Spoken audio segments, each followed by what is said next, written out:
केजरीवाल और मनीष सिसोदिया को कड़कड़डूमा कोर्ट ने बरी कर दिया है और कोर्ट ने ये माना है कि लिकर स्कैम कभी हुआ ही नहीं।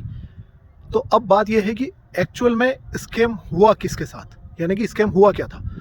यहाँ पर दो वर्जन है। पहला वर्जन ये है कि जो रूलिंग गवर्नमेंट है उसने जो सेंट्रल एजेंसीज है लाइक ईडी और सीबीआई, इनका मिसयूज़ किया। एक सिटिंग सीएम को, चीफ मिनिस्टर को अरेस्ट किया, सरकार भी गिरवाई और बहुत सारी प्रॉब्लम्स आई। उसके बाद में हमने वहाँ पर सरकार बना ली, यानी कि ये मिसयूज क्लियरली सेंट्रल गवर्नमेंट ने किया सेंट्रल एजेंसीज का।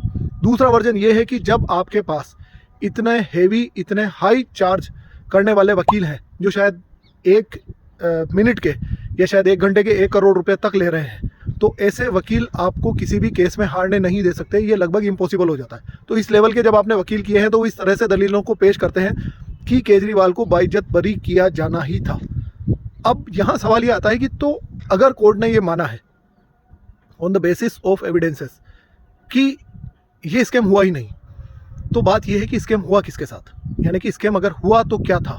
यानी कि या तो ये स्कैम हुआ कि इन एजेंसीज का मिसयूज किया गया एंड जो सीएम थे केजरीवाल, मनीष सिसोदिया, वो कहीं पर भी दोषी नहीं थे और जो रेस्पॉन्सिबल ईडी या सीबीआई के ऑफिसर्स हो सकते हैं जिन्होंने इस तरह के एलिगेशंस लगाए और जिन चार्जेस को लगाकर बिना एविडेंस के इन्हें अरेस्ट किया और इनको 6 महीने तक लगभग जेल में रखा, मनीष सिसोदिया को 1 से 1.5 साल तक जेल में रखा, उन पर कार्रवाई होनी चाहिए।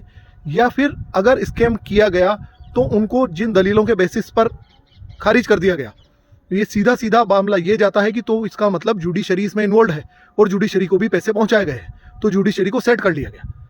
अब बात यह है कि स्कैम हुआ है आपके और मेरे साथ, यानी कि हम जैसे जो छोटे मोटे लोग हैं, जो बिल्कुल आम नागरिक हैं, जो एक सुई से लेकर हवाई जहाज तक जो भी खरीदते हैं उस सब पर हम टैक्स देते हैं।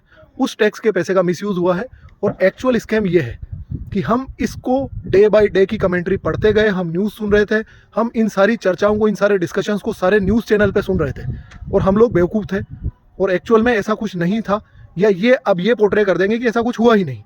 तो हमें अब बिल्कुल भी पता नहीं और हम इस चीज़ का हक भी नहीं रखते कि आखिर हुआ क्या था। That is the main question कि स्कैम वहाँ हुआ या नहीं हुआ, पर स्कैम हमारे साथ हुआ है। अब इन दोनों पार्टी में या दोनों पक्षों में से किसने किया है, that is the main question.